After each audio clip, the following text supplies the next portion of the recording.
If we get immigration reform across the finish line, and it is there, just within our grasp, if we can just get folks in Washington to go ahead and do what needs to be done, we're going to grow our economy, we're going to make our country more secure, we'll strengthen our families, and most importantly, we will live up. Most importantly, we will live up. Most importantly, we will live up to our character as a nation. I need your help. There are thousands of That's exactly what we're talking about. Yeah. Every single day. That's why we're here. President, please use your executive order to halt deportations for all 11.5 undocumented immigrants in this country right now. We agree that we need to pass comprehensive immigration reform. At the same time, you have a power to stop deportation for all undocumented Actually, I don't. In this country. And that's why we're here. I need your help. Okay. Thank you. All right. What I'd like to do... No, don't worry about it, guys. Okay, let me finish. Let me. How about these guys don't need to go. Let me finish. No. He can stay there. Let me. Hold on a second. Hold on a second. So, I respect the passion of these young people because they feel deeply about the concerns for their families. Now, what you need to know when I'm speaking as President of the United States, and I come to this community, is that if, in fact, I could solve all these problems without passing laws in Congress, then I would do so. But we're also a nation of laws. That's part of our tradition. And so the easy way out is to try to yell and pretend like I can do something by violating our laws. And what I'm proposing is the harder path, which is to use our democratic processes to achieve the same goal that you want to achieve. But it won't be as easy as just shouting. It requires us lobbying and getting it done. So. Ju Hung, talk about that moment. First, how you came to be right behind President Obama, part of his backdrop, and then what your message was. So I was formally invited by the White House to attend his remarks on immigration reform in San Francisco, and my intention was to hear what he had to say, especially about how he's going to address the lives of 11.5 million undocumented people who are living in this country, facing fear of deportation on a daily basis, including my family.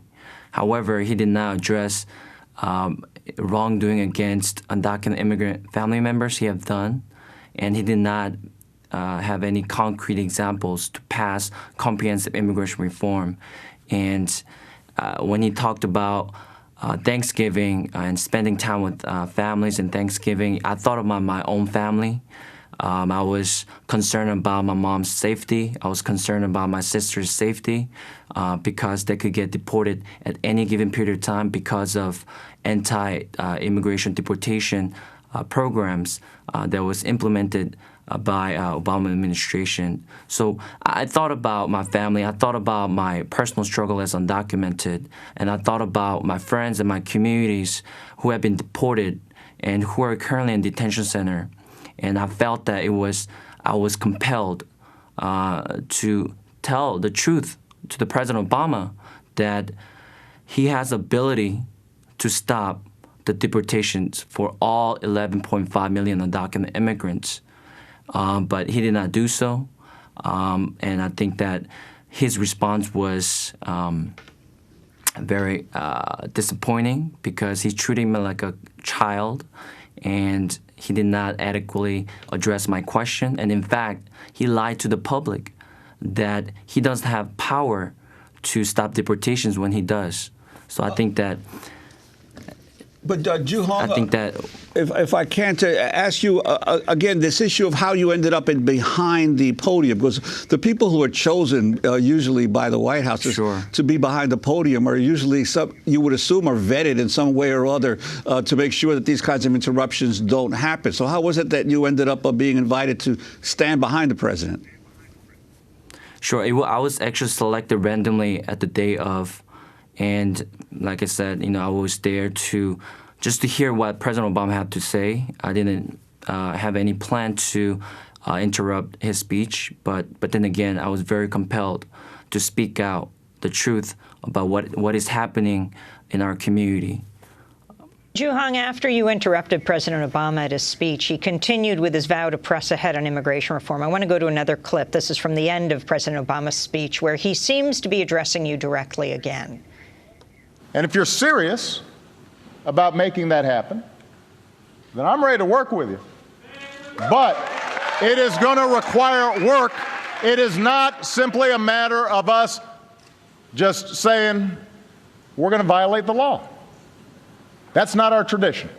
But the great thing about this country is we have this wonderful process of democracy, and sometimes it is messy and sometimes it is hard. But ultimately, justice and truth win out. Ju-Hong, your response. First of all, he is not violating the law because he has the power to stop deportation. He can use his executive order to stop deportation, and that is not violating the law. And I think that the law itself is wrong and currently inhumane. I think the current law is affecting me and my family in an unjust way. For example, in 2010, my family's home was burglarized and my door was broken. My windows were completely shattered and my important belongings were gone. And we were terrified. And we wanted to contact the police immediately, but my mom said, "Ju, do not contact police. What if we get deported?" And this is something that we go through every single day. We have that fear and we have that no protection and uncertainty. And this is not just me. I know that 11.5 million undocumented immigrants are facing fear of deportation. And I'm very disappointed in the fact that President Obama is supporting comprehensive immigration reform, but behind the door, he's deporting thousands of other undocumented immigrant family members, torn apart every single day. He deported 1 million undocumented immigrant families across the country, which is, he deported more people than any other U.S. president in history. And every single day, 1,100 immigrants are getting deported because of anti-immigration deportation measure under Obama administration. Ju-Hong, tell us about your story. How did your family come here? How did you come to be undocumented? And when did you learn you were undocumented? Sure. So I was born and raised in South Korea until I was 11 years old. And our family owned a small Japanese restaurant business in South Korea. But unfortunately, it did not really work out. And so our business, we gave up the business and we filed a bankruptcy. And then 1 year after, my mom and my dad decided to divorce. And ever since then, I grew up with my mom and my older sister, barely surviving in our home country in South Korea. So my mom decided to move to the United States in 2001 to seek a better life for me and my older sister. And ever since then, I grew up just like many other American students. I went to public school, spoke English, and joined many different student activities. And most importantly, I had a dream to go to college. But during my senior year in high school, while I was filling out my college application, there was a section where that requires citizenship status and social security number, and I didn't know what to put. And I asked my mom about it, and that's when she told me everything about our immigration status, that we came here with a tourist visa, and she extended it for additional 6 months. And within 12 months, she tried to adjust our immigration status, but it did not work out, and we became undocumented. And when I found out my immigration status, it was definitely depressing because of all the limitations that I had to go through, and I thought that I could not go to college.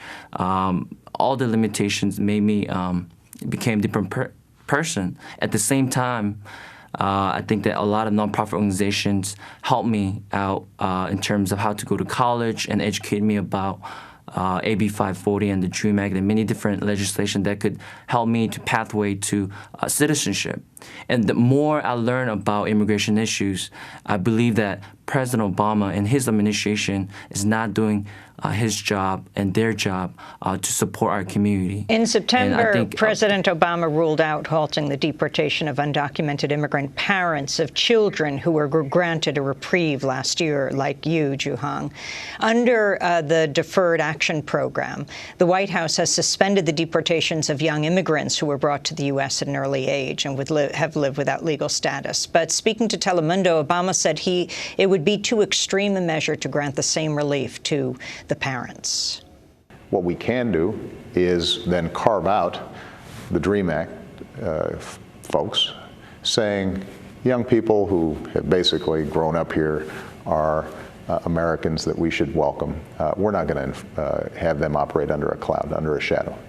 But if we start broadening that, then essentially I would be ignoring the law in a way that I think would be very difficult to defend legally. So that's not an option. That's President Obama. Juhang, if you could quickly respond to that, and then we want to ask you about your protests that you were arrested for this summer. Yeah, just quickly, before I directly answer your question, I just wanted to mention that because of courageous undocumented immigrant youth throughout the country spoke out and shared their stories and held rallies and events, even conducting civil disobedience action and hunger strike. That is why President Obama introduced a DACA program, which allows certain undocumented students to halt deportations for at least 2 years and get a work permit, work authorization, and to directly respond to deferred your action question. for childhood arrivals. That's correct. And I think that, you know, he is just using political talking points to not supporting undocumented immigrant family members.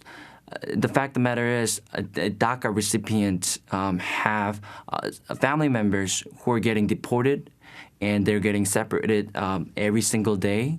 And so what he needs to do right now is to expand DACA for all 11.5 million undocumented immigrant people. And that is the only way to reunite with the families, and that's the right way to solve our broken immigration system as we continue to pressure Congress to pass a fair and just immigration reform.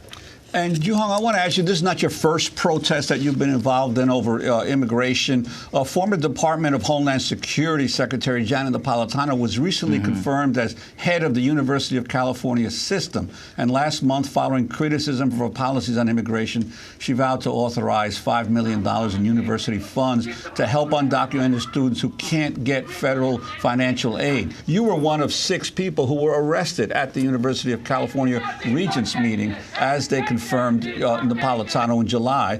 You were wearing that same blue T-shirt that says, "I am undocumented." Why did you choose to take direct action against Janet Napolitano's nomination or confirmation? Well, Janet Napolitano does not fit into the president of the UC system because of traveling record of what she had done to our community.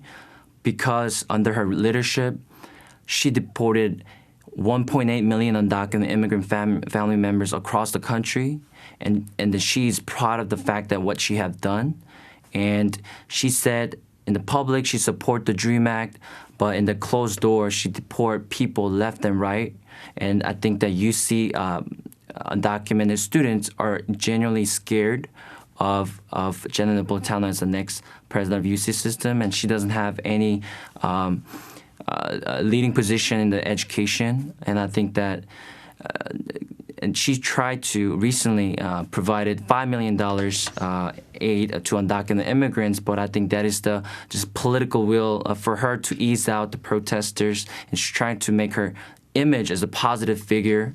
But the fact of the matter is, the $5 million will not substitute of how much pain that she caused for our community, and she will never substitute the pain and suffering and fear that every single undocumented immigrant face that she has caused in our community. If she really cares about immigrant communities, I think that she should first publicly apologize to our community, and second, I think she should bring back undocumented immigrant people that she deported, and third, she should respectfully resign.